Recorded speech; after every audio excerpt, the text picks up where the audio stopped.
किसी जमाने में एक चोर था। वह बड़ा ही चतुर था।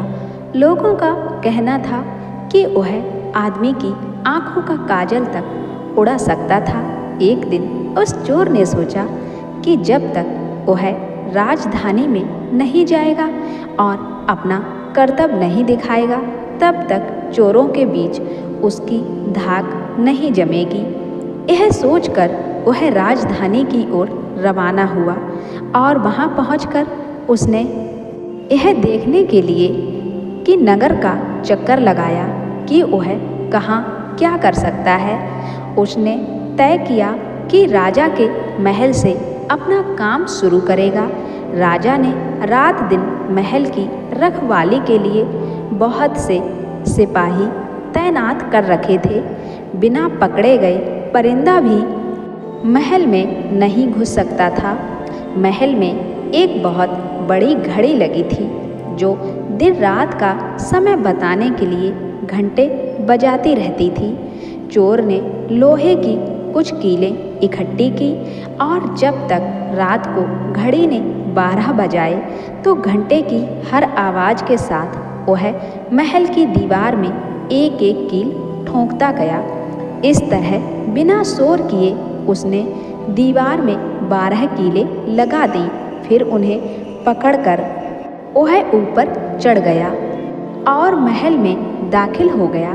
इसके बाद वह जमाने में यानी जनान खाने में गया और वहाँ से बहुत से हीरे चुरा लाया। अगले दिन जब चोरी का पता लगा तो मंत्रियों ने राजा को इसकी खबर दी। राजा बड़ा हैरान और नाराज हुआ। उसने मंत्रियों को आज्ञा दी कि शहर की सड़कों पर गश्त करने के लिए सिपाहियों की संख्या दूनी कर दी जाए और अगर रात के समय किसी को भी घूमते हुए पाया जाए तो उसे चोर समझकर गिरफ्तार कर लिया जाए। जिस समय दरबार में यह ऐलान हो रहा था, एक नागरिक के भेष में चोर मौजूद था। उसे सारी योजना की एक एक बात का पता चल गया। उसे फौरन यह भी मालूम हो गया कि कौन से 26 सिपाही शहर में गश्त के लिए चुने गए हैं। वह सफाई से घर गया और साधु का बाना धारण करके उन 26 सिपाहियों की बीवियों से जाकर मिला। उसने हैरत के साथ एक बात के लिए उत्सुक थी कि उसकी पत्नी देख रही थी कि उसका ही पति चोर को पकड़े और राजा के सामने इनाम ले। एक एक करके चोर उन सबके पास गया और उनके हाथ देख देख कर बताया कि वह रात उसके लिए बड़ी शुभ है। उसके पति की पोशाक में चोर उसके घर आएगा, लेकिन देखो चोर की अपने घर के अंदर मत आने देना, नहीं तो वह तुम्हें दबा लेगा। घर के सारे दरवाजे बंद कर लेना और भले ही वह पति की आवाज़ में बोलता सुनाई दे, उसके ऊपर जलता कोयला फेंकना। इसका नतीजा यह होगा कि चोर पकड़ में आ जाएगा। सारी औरतें रात को चोर के आने के लिए तैयार हो गईं। अपने पतियों को उन्होंने इसकी जानकारी नहीं दी। इस बीच पति अपनी गश्त पर चले गए और सवेरे 4 बजे तक पहरा देते रहे। अभी अंधेरा था, लेकिन उन्हें उस समय तक इधर उधर कोई भी दिखाई नहीं दिया, तो उन्होंने सोचा कि उस रात को चोर नहीं आएगा। यह सोचकर उन्होंने अपने घर चले जाने का फैसला किया। ज्यों ही वे घर पहुँचे, स्त्रियों को संदेह हुआ और उन्होंने चोर की बताई कार्रवाई शुरू कर दी। फल वह हुआ कि सिपाही जल गए और बड़ी मुश्किल से अपनी स्त्रियों को विश्वास दिला पाए कि वे ही उनके असली पति हैं और उनके लिए दरवाज़ा खोल दिया जाए। सारे पतियों के जल जाने के कारण उन्हें अस्पताल ले जाया गया। दूसरे दिन राजा दरबार में आया तो उसे सारा हाल सुनाया गया। यह सुनकर राजा बहुत चिंतित हुआ और उसने कोतवाल को आदेश दिया कि वह स्वयं जाकर चोर को पकड़े। उस रात कोतवाल ने तैयार होकर शहर का पहरा देना शुरू किया। जब वह एक गली में जा रहा था तो चोर ने जवाब दिया, मैं चोर हूँ। कोतवाल समझा कि लड़की उसके साथ मजाक कर रही है। उसने कहा, मजाक छोड़ो और अगर तुम चोर हो तो मेरे साथ आओ, मैं तुम्हें काठ में डाल दूंगा।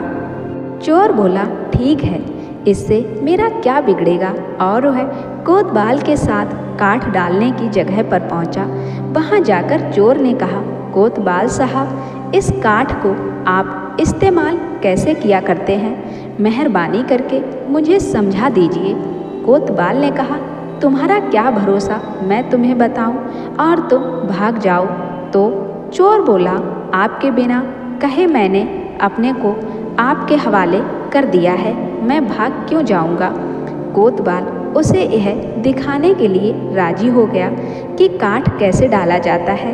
ज्यों ही उसने अपने हाथ पैर उसमें डाले कि चोर ने झट चाबी घुमाकर काठ का ताला बंद कर दिया और कोतवाल को राम राम करके चल दिया। जाड़े की रात थी। दिन निकलते निकलते कोतवाल मारे सर्दी के अधमरा हो गया। सवेरे जब सिपाही बाहर आने लगे तो उन्होंने देखा कि कोतवाल काठ में फंसे पड़े हैं। उन्होंने उनको उसमें से निकाला और अस्पताल ले गए। अगले दिन जब दरबार लगा तो राजा को रात का सारा किस्सा सुनाया गया। राजा इतना हैरान हुआ कि उसने उस रात चोर की निगरानी स्वयं करने का निश्चय किया। चोर उस समय दरबार में मौजूद था और सारी बातों को सुन रहा था।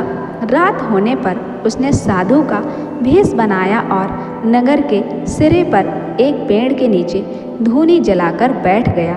राजा ने गश्त शुरू की और 2 बार साधु के सामने से गुजर गया।